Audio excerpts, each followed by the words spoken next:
So nice to have you back, Larry. Yeah, I'm like a bad disease. Let's get started with the latest comment of Putin. He was warning NATO not to let Ukraine using long-range missiles against Russia. In his argument, he was saying that Ukraine is not capable of doing this. If they did that, it means that NATO is doing Right. the this shooting, and because of the intelligence, because of the capabilities of the Ukrainian army, they know everything about the Ukrainian army. That's why they don't believe that Ukraine is capable of doing this. And right now, before coming to this talk, we've learned that Washington is talking about that they're taking seriously what Putin has said. And in your opinion, are they gonna consider what Putin has said, or they're gonna go after the same old plan that they were talking about, tanks, F-16s, and all these equipments that are right now in Ukraine. I think Putin finally got their attention. You know, let's look at the reality over the last 2 years. The United States and NATO have been regularly supplying Ukraine with those satellite information, those coordinates to carry out Storm Shadow, attack them, missile strikes, HIMARS strikes inside Russia. They've done it in Crimea in particular. So up to this point, Russia has not said, if you do this again, it's going to be an act of war. Now Putin is saying, if you do this again, it's going to be an act of war. And we'll go after you, the United States, you, NATO. Now, why I said it appears to have had an effect. Before Putin said that, the Brits were leaking out that, yeah, we're going to give the green light for Ukraine to strike inside Russia. After Putin said that, the Brits leaked, no, we're not going to do that. So, I'm not sure which of the leaks to believe. I'm hoping the latter is an accurate leak, that they've decided, no, we don't want to do that. If they proceed, number one, there's nothing the West can give Ukraine that's going to change the course of the war. It's this thing is like baked in already. The Ukraine is going to lose. It's more like they've been sentenced to death and are sitting on death row. It's just a question of when are we going to take you out of your cell and down and stand you up in front of the firing squad or put you in the gas chamber. You're dead. You just haven't stopped breathing yet. The Russia has some options, because it'd be one thing if Russia was struggling right now to hang on militarily, but it's just the opposite. The pace of the Russian advance is just it's incredible. They're capturing 2 to 3 or more settlements, towns, villages per day. They started their counteroffensive up in Kursk, sweeping the Ukrainians before them, capturing hundreds, killing thousands, and destroying equipment that Ukraine can ill afford to lose. And meanwhile, all across the line in Donbass, the Russians are picking up the pace. They're going to surround and take Pokrovsk. They're going to break the ability of the Ukrainians to sustain their troops there in western or eastern Ukraine.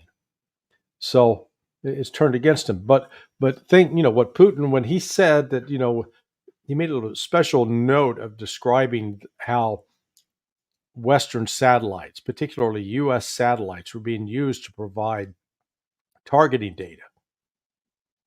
It would not surprise me that if these attacks are carried out, one of the first responses by the Russians would be to take out those satellites. They have the capability to destroy that satellite network. They've avoided doing so up to now. And yes, that would be a dramatic escalation, but it would be the kind of escalation that it would put the United States on notice that, okay, you've now been blinded. You no longer have sort of the ISR capability you thought you had. And you got to be cautious about how you proceed. Also, Russia would use conventional weapons as opposed to going to tactical nukes. They're only going to use tactical nukes as an ultimate last resort. But up to this point, the West has operated under this. They've interpreted Putin's patience as weakness, and that's a mistake. Yeah, I can maintain the reason, and we've talked about it before. The reason Putin and others in the Russian leadership are reluctant to go to war is that they understand from their own family histories how devastating the war can be, and how the impact on human beings in their country and in others. So they're very reluctant to go that route. But if pushed to it, if survival comes into question, they're absolutely going to respond. How did you find the meeting between CIA and MI6? It was a public meeting, but what was the outcome? What was the message for Russia, in your opinion? Well, the message from Russia is they're sitting back scratching their head saying, can these two guys really be this stupid? I mean, Bill Burns, by virtue of experience, number one, he's a well-educated man. He did a fine job as ambassador, U.S. ambassador to Russia back in 2008. I knew him when he was a junior officer at State back in 1989. 30 some, back when he was in his early 30s. And then now to become head of CIA, you'd think someone with that background would have the capability of actually doing some honest assessment and discussion. Oh no, impossible. He is repeating politicized talking points, and then is accompanied in this delusion by this MI6 character named Moore. Was it Robert Moore or Spencer Moore or Stuart Moore? I thought maybe Roger Moore, more like 007, but no, we don't get Roger Moore. But they're just saying incredibly ignorant, provably false things. And then you have to step back and say, why are they lying like this? So, I mean, the Russians look at that and have to assume that these guys are deliberately misrepresenting the truth because they've got something nefarious in mind. And we had Anthony Blinken's visit together with Lamy from the United Kingdom to Kiev. And what was the necessity of this visit, in your opinion? Are they trying to do something big in Ukraine? Are they trying to calm down the situation right now that we know that there are a lot of problems in Ukraine? Or it's something else? No, I think they're trying to figure out what the hell to do. They're maybe it was to assess whether Zelensky is going completely crazy and has lost touch with reality, or if he still has some measure of rational thought left. They're clearly, they both went there. Then Lamy went back to report to Starmer in Britain. Blinken came back to report to Biden, or whoever's running things. Sullivan, consult with his buddies, and then they're all meeting today in Washington. I think trying to figure out what next. So originally, 2 days ago, they were saying they were going to green light, giving Ukraine the authority to launch those strikes into Russia. Then late last night, the word leaked out, wait a second, we're not going to do that. So we'll find out which way they're going to go. The interest in the United States is trying to keep Ukraine from losing prior to November 5th. because another grand military defeat, they're afraid, is going to look bad for the Democrats, and it would. But at the very, you're not seeing the Europeans coming together in greater unity. You're seeing that men. It's appearing more like the passengers on the Titanic after the iceberg hit. It's like every man for themselves. The Germans are bitching at the Poles are bitching at the Germans, the Poles are bitching at the Ukrainians are insulting the Brazilians and the Chinese. The Brits are, they're talking tough, and they can barely get an aircraft carrier out of port. And even once it's out of port, it's not clear they can keep it at sea for more than a couple of weeks. So it's just the whole facade of a NATO unity is broken down. You've got Orban of Hungary doing his thing, and then the Slovak president, prime minister, he's objecting as well. So it's not clear the path forward. And then, did you see the prank phone call by those two Russian kids, Sikorsky? Volvan and Lexus, but they got a hold of Sikorsky, Radek Sikorsky. It's not so much funny, is it insightful? It really, he thought he's talking to Petro Poroshenko, the one of the Western toadies, and he'd been very blunt and honest. So, but he made it clear. Yeah, we're talking about we'd like to punch him in the nose, but we're not putting on our gloves. We're not going to really punch the Russians in the nose. Nobody wants a war with Russia. And I'm going, well, thank God, some sanity, fine, because you'd think that this guy who's married to Anne Applebaum, one of the leading neocons, would be all up and saying, yeah, we're going to go kick their ass. No, he didn't say that, just the opposite. And then acknowledging a lot of the problems that persist with even trying to bring Ukraine into the EU, because the Ukraine is so powerful, at least it was, in terms of its agricultural sector of the economy, they could just overwhelm Europe. And so, they're starting to come to grips with, we're going to have to figure out how to deal with Russia. Yeah. He said a decade or more than a decade would take to Ukraine join the EU. It means nothing for you. Yeah, no.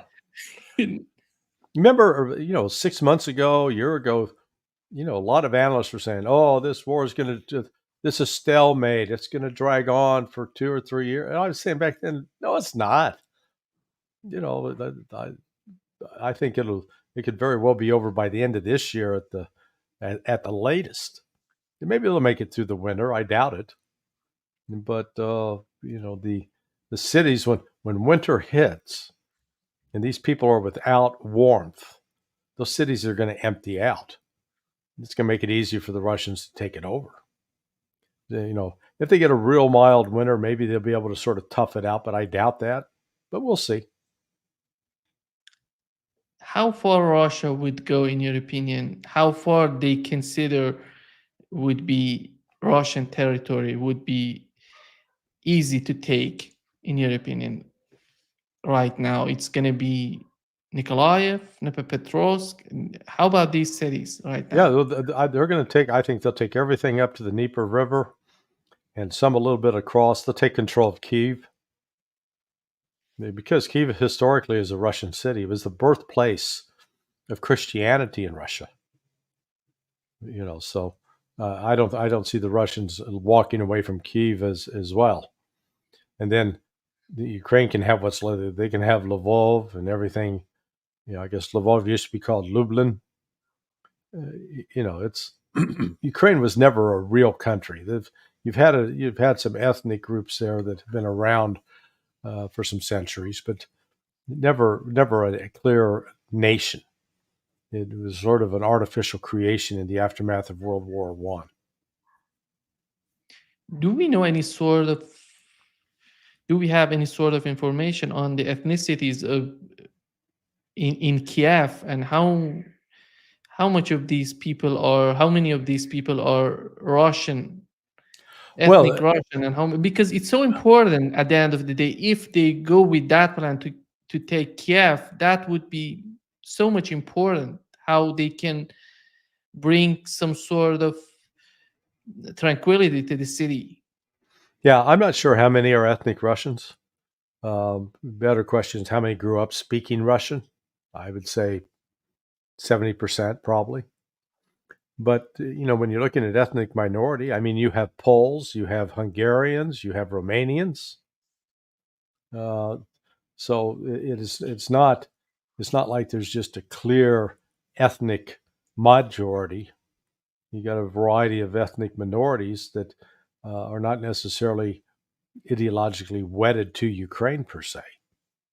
So, but I don't see Russia wanting to take the entirety of Ukraine, but they're going to defeat it to the point that what will be left, it's going to remain to be seen if Ukraine will even continue to exist as a country. It may cease to exist. They're already facing massive population loss. For what Ukraine was in February 2022, 42 million people. It's estimated well over half of that is gone now. Immigrated, moved to other countries, or then a significant, at least 1 million plus dead. So it's It's a, not. It's an ugly picture. it's a tragedy, Larry, because when you look at the current phase of the conflict, and when you hear what Zelensky is talking about just Crimea will be free, and it seems that there is no connection with the reality in Ukraine. What do you What do you think? What do you expect from a guy that plays a piano with his penis? Okay, I mean, he's in touch with reality. Come on. Uh, plus, reportedly as a favorite drug habit. He likes the Colombian white powder, reportedly. So, this guy's been an actor. He's dealt. His life has been about his adult life has been about fantasy. So, why is it that we're surprised that he's indulging in fantasy? He's playing a role. They've read him. Here's your script. Here's your character. And dress up with your little green T-shirt and strut around like I'm a little Napoleon.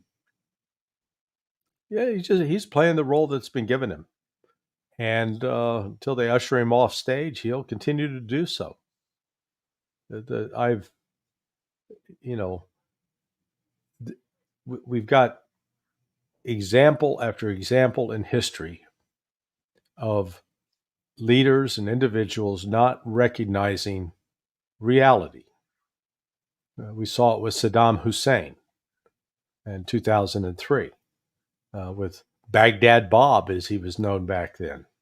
His one general who kept insisting that, we're fighting to the end and there are no American tanks in Baghdad. And there in the background, you see the tanks rolling around. What happened to Adolf Hitler at the end in May or April of 1945, as the Soviets closed in on Berlin? Again, he was moving magical armies around, the armies that didn't exist. So I said, we've got to come to grips. They're not going to come to grips with reality until they're dead or defeated. I think that's the reality. What's behind the expulsion of 6 British diplomats, and what was the reason, in your opinion? They're engaged with they got him, caught him engaged with espionage. It's these games that go on between Russia, Great Britain, the United States. It's been going on for since the start of the Cold War. It is, I don't think it represents anything new and significant.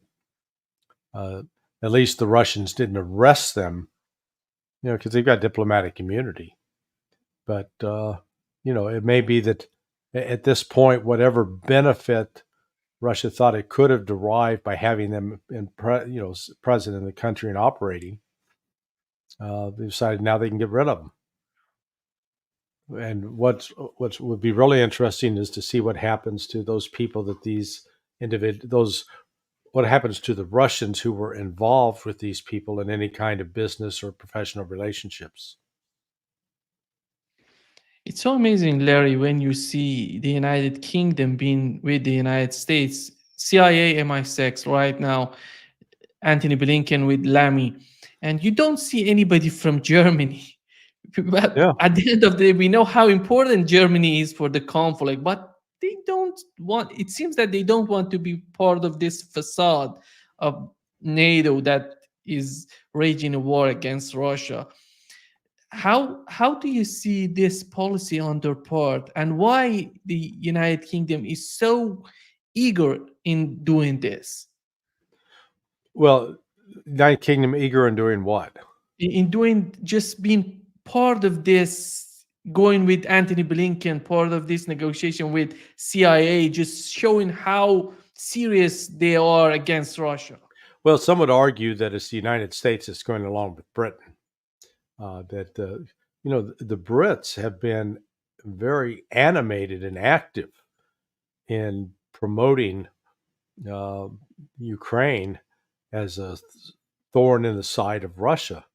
I mean, this goes back to the 1950s, so we're talking 74, almost 3/4 of a century, and really the Russian-British relationship, the anger the Brits have had towards the Russians, the anti-Russian attitudes.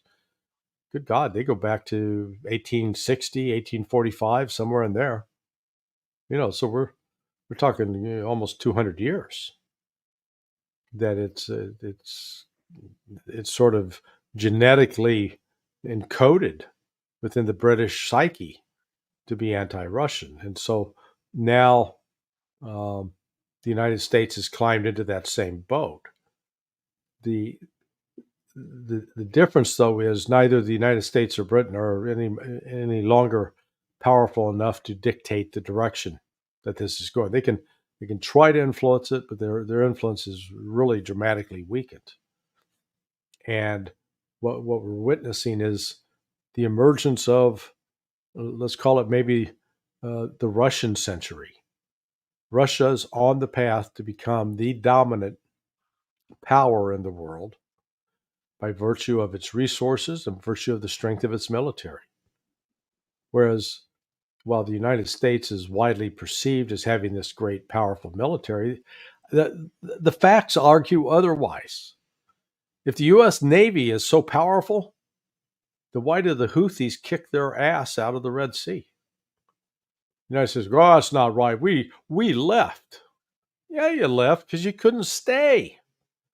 And with all the bombing you were doing of Yemen, it didn't stop the Houthis from launching missiles.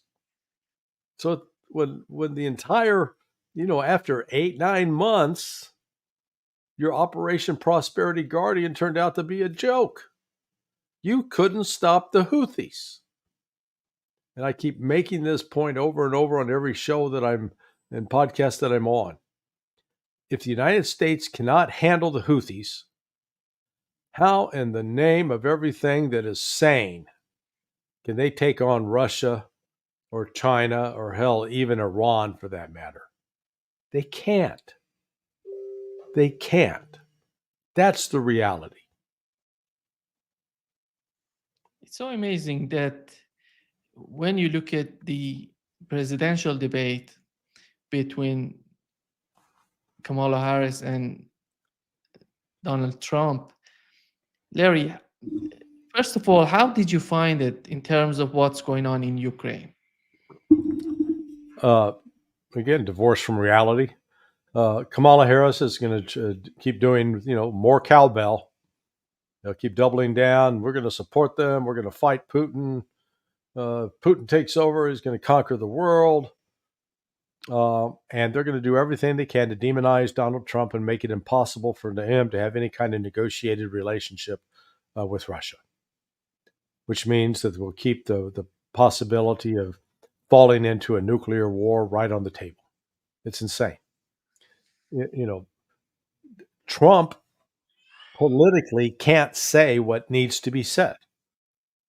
What needs to be said is we've had this policy wrong. We've been backing a neo-Nazi element in Ukraine. Ukraine is undemocratic. Ukraine is an authoritarian state. They are attacking Christians. They are attacking political opposition. They've locked up political press. And therefore, the current President Zelensky has violated their constitution and failed to hold elections. So we're going to withhold money, and we're going to reestablish relationships with Russia to work out an actual security deal where Russia feels secure. We don't want to do that, because if we do that, we got to stop spending money at the Pentagon. And baby, let the good times roll. You know, if you go back and look at the price of Northrop Grumman Corporation, I think at the start of the special military operation, the price of the stock was like $280. Let me just check to see what it is today. Today, you're looking at $519.43. It's up a buck. It's up $1. So that thing has gone up, you know, in a tremendous amount. So if you held stock 2.5 years ago, if you held, let's say you had held 10,000 shares, you could afford 10,000 shares at that price. You know, that'd be like, you know, $200,000, $250,000. All of a sudden, you'd have more than $1 million now. That's why this goes on. It's making people too much money to bring the war to a halt.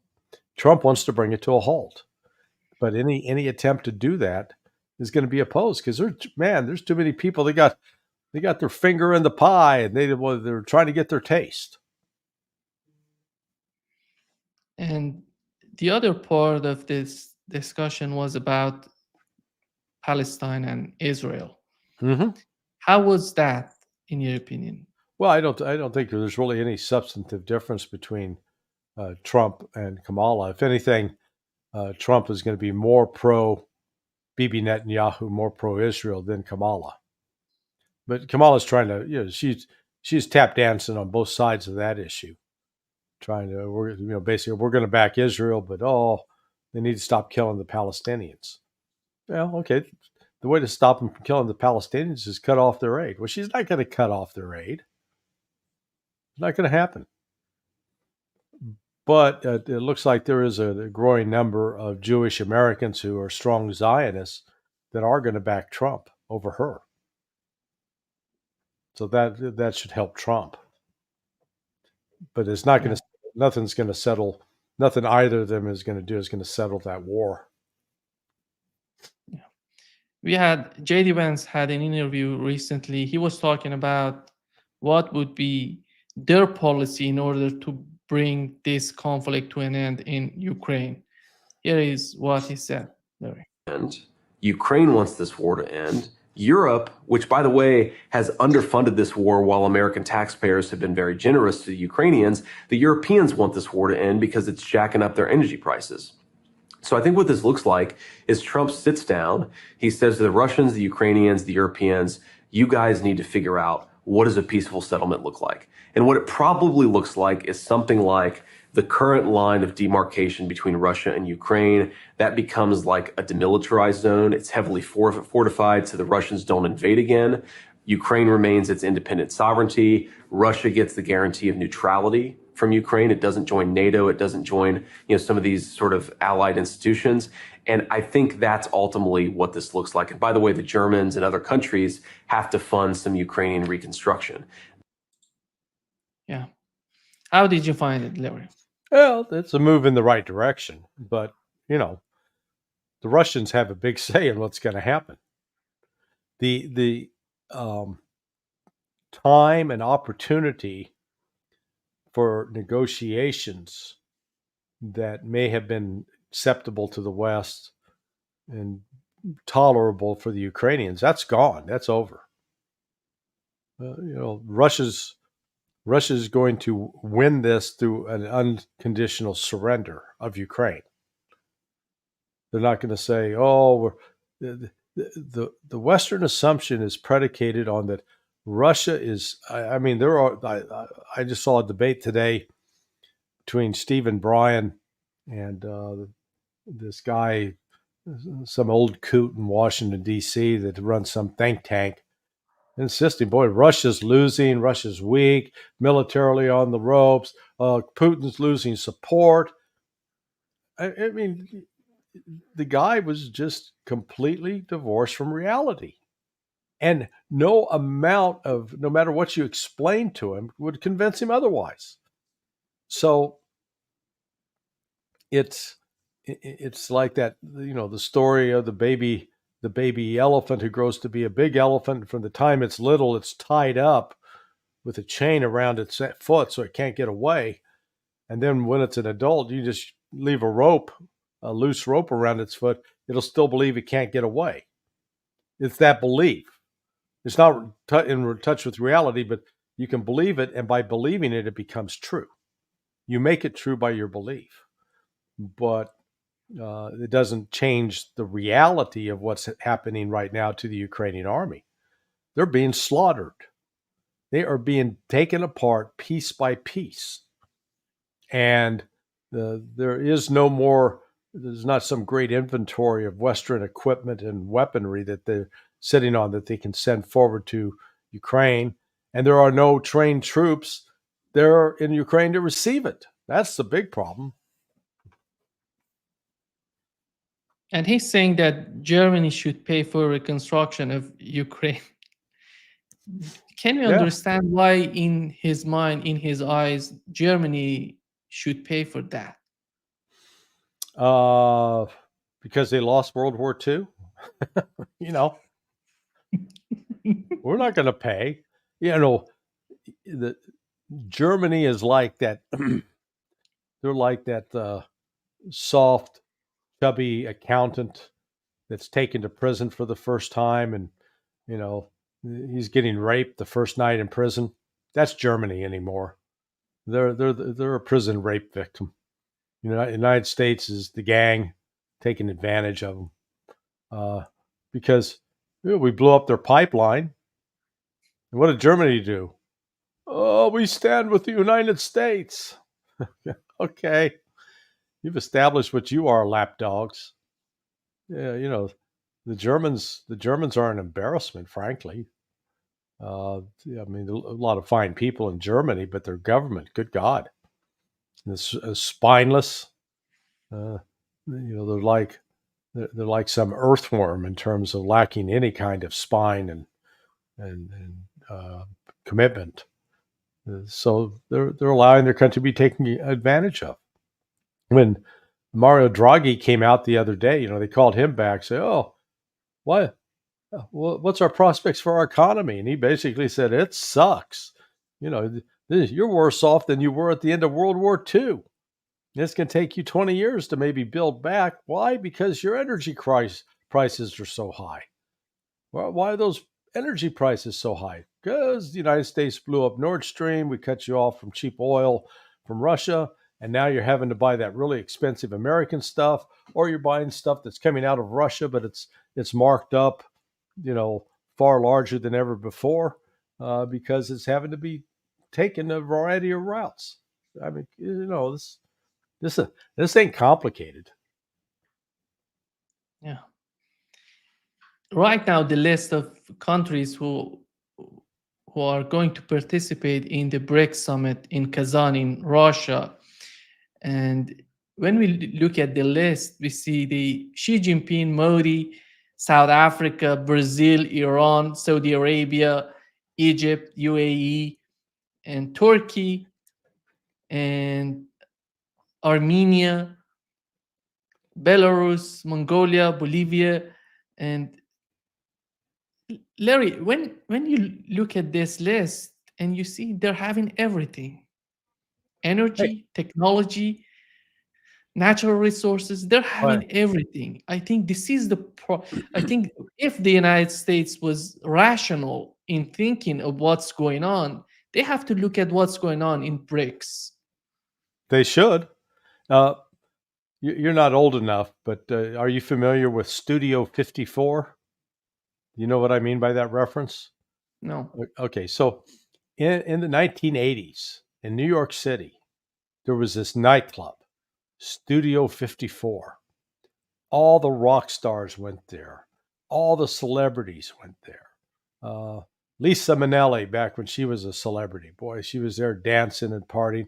And they had, there was there was rooms where people could go have sex. There was drugs, man. But people lined up outside to get into Studio 54.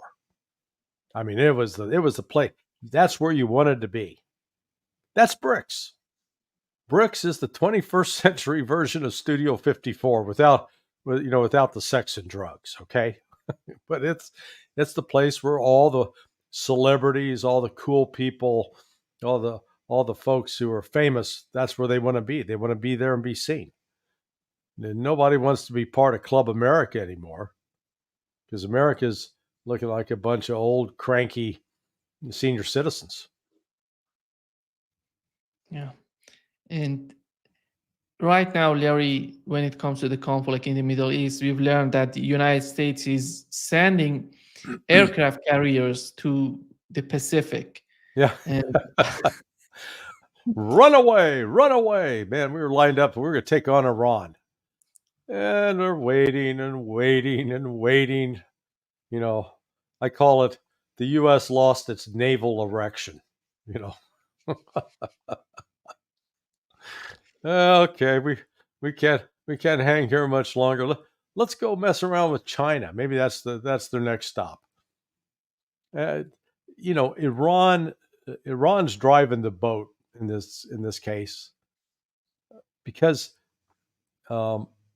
people are anticipating that Iran wants to launch some massive destructive missile barrage on Israel that would incinerate the entire country. Well, I don't believe Iran wants to do that. And recent news, at least reports out of Europe came out that Hezbollah attack from 2 weeks ago now, where the Israelis and Hezbollah were trading missiles and drones back and forth, they hit that base at Gilad, which is just outside of Tel Aviv, which is the headquarters of Unit 8200, which is, the big electronic surveillance outfit within Israel, and apparently killed and wounded quite a few employees of that facility. That's the kind of thing I could see, Russia doing. Iran doing when they strike with Russia's help, and part of what's been going on is they've been resupplied by Russia, and they've been actually given new capabilities because they've got air defense systems in place. So they're going to retaliate at some point. But here was the United States making this big show.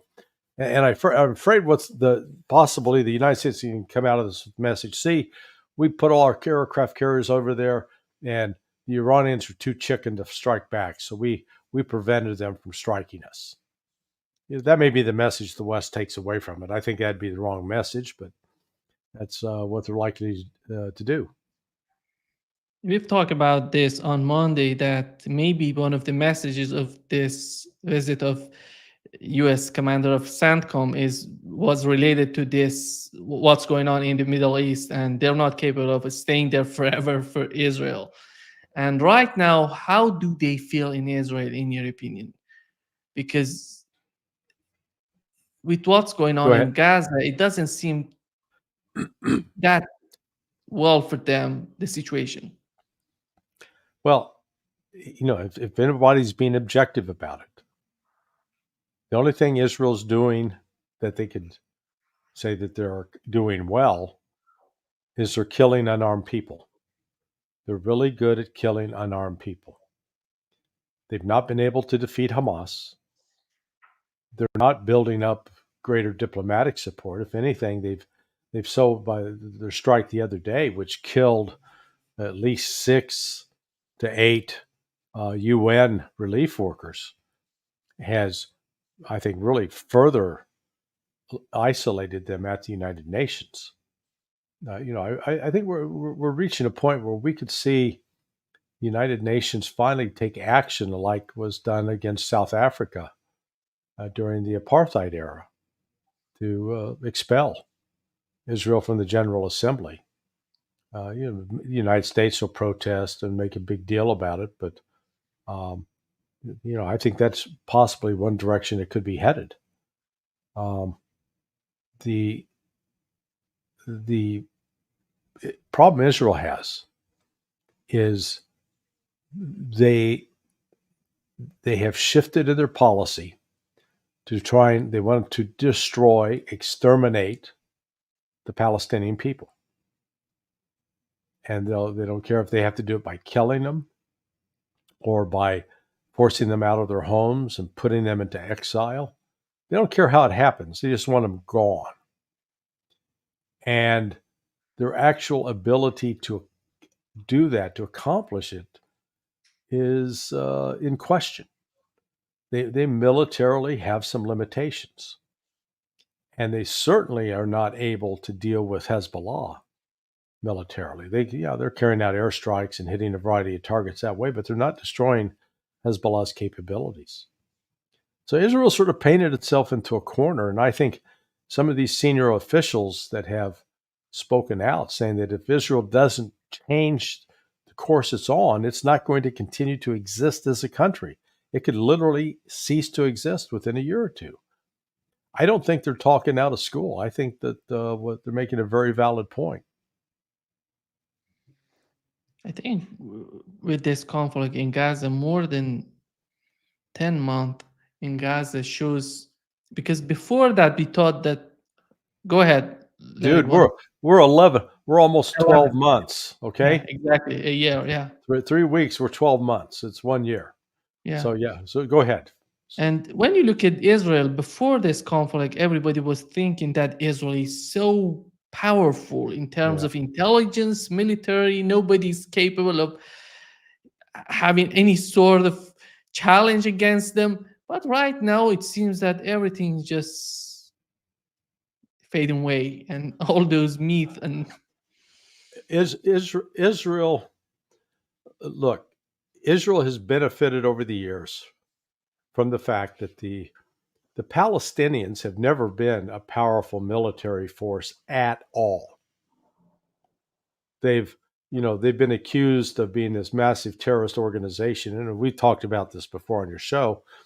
The actual numbers provided by the Israeli Foreign Ministry about terrorist attacks sponsored or attributed to Hamas are frankly negligible. All Hamas has been doing, and what the Palestinians in general have been doing, is fighting to try to protect the land which they've lived on for years before many of the Israelis ever showed up. Israel's been busy reinventing itself.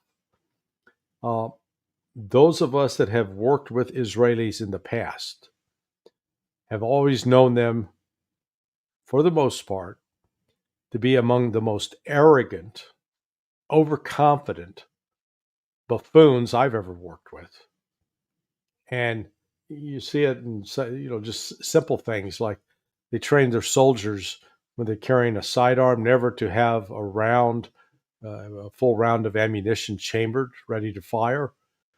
That they teach them how to draw and then reciprocate the slide in order to chamber a round. Why do they do that? Because their training is so crappy. They don't trust these guys to be able to safely operate a loaded gun. But, they walk around, we're so great on combating terrorism. And they've been largely ineffective. And that kind of arrogance is what led them to get in over their heads in 2006. Now they're really in over their heads. They want to fight Iran. They want to fight Hezbollah. They want to fight Hamas. And I think they've now kicked off a fight that's bigger than they can handle. And so it's not me saying it. Again, it's these retired Israeli generals that have come out. Bakir, I think, is one. Ehud Bakir, who made the point: if they don't change course, they could very well be out of business in a year. Yeah. And Turkey is just getting separated from NATO, with considering what's going on with BRICS, or the United States is capable of managing the situation with Turkey? Hey, so if you're trying to date a woman and she kept telling you, hey, you're ugly, you're fat, you're short, you kept insulting you, and you kept trying to date her and she kept insulting you. And then all of a sudden you had another woman that said, hey, I think you're funny. I think you're intelligent. I think you're handsome. I think, which one would you go hang out with? Well, if you're a sadomasochist, you'd probably stick with the first lady. But if you have any kind of self-respect and self-esteem, you'd go with the second. Well, that's what Turkey's doing. Turkey has spent 30 years trying to be accepted by the Europeans. And they keep being told, you're not good enough. You're too Muslim. You're too swarthy. You're too out of control. You're too, whatever. You're too Turkish. You're not European. You're Turks. You're part of that Ottoman Empire thing. So, Turkey has been disrespected across the board. Yet, when it comes to NATO and relying upon Turkey for its military power and using Turkish territory in its bases, oh man, Turkey's the country of the hour. So it's natural now that with BRICS emerging, Turkey sees that as an opportunity. Now, that said, you just still had Erdogan yesterday or the day before yesterday make some stupid crack about Crimea belongs to Ukraine. It's not Russia. It's just Erdogan being Erdogan. He's a buffoon. He's not going to be around long. But I think the direction you're seeing Turkey head is they're going to become. They're moving away from the Ataturk, where his vision of a secular Turkey is being replaced by the Turkish that's going to be more sectarian, more inclined to act according to Islam. It seems that Serbia is on the same path as Turkey is right now, because they don't feel that they're going to be part of the European Union, and they're talking about BRICS. Right. Yeah. Again, and there it's not. They're not Muslims seeking to be accepted into Europe. There's been just the opposite.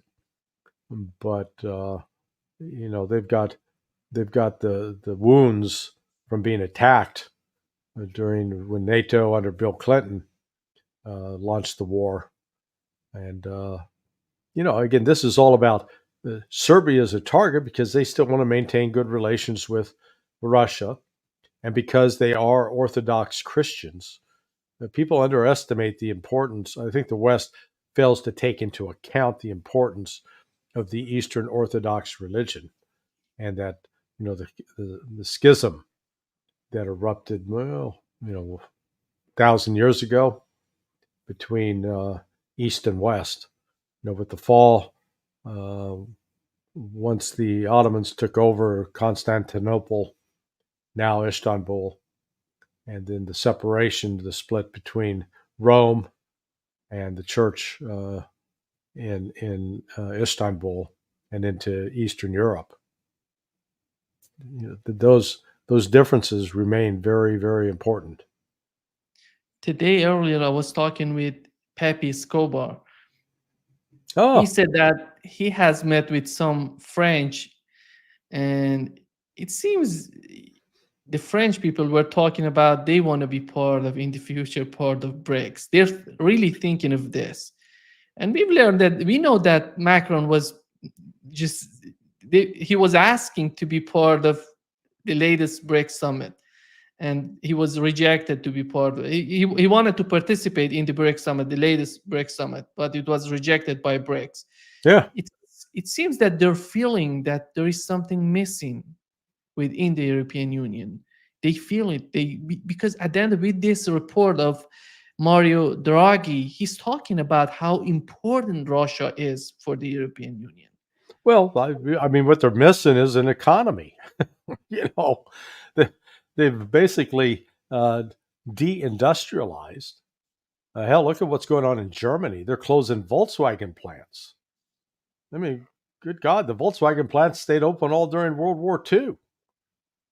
And you know, but now they're closing those plants, and the economy in Germany is really in a slide. But it's that way across Europe, including the United Kingdom. So, you know, they've become accustomed to this financialized economy that doesn't actually produce anything of importance. Yeah. Thank you so much, Larry, for being with us today. Great pleasure as always. Hey, I'm here just to deliver the good news on Friday. Amazing. Thank All you right. so much, Larry. Hey, Bye-bye. we'll talk to you on Monday. I'll talk to you. Bye-bye. Okay, bye. Yeah, bye.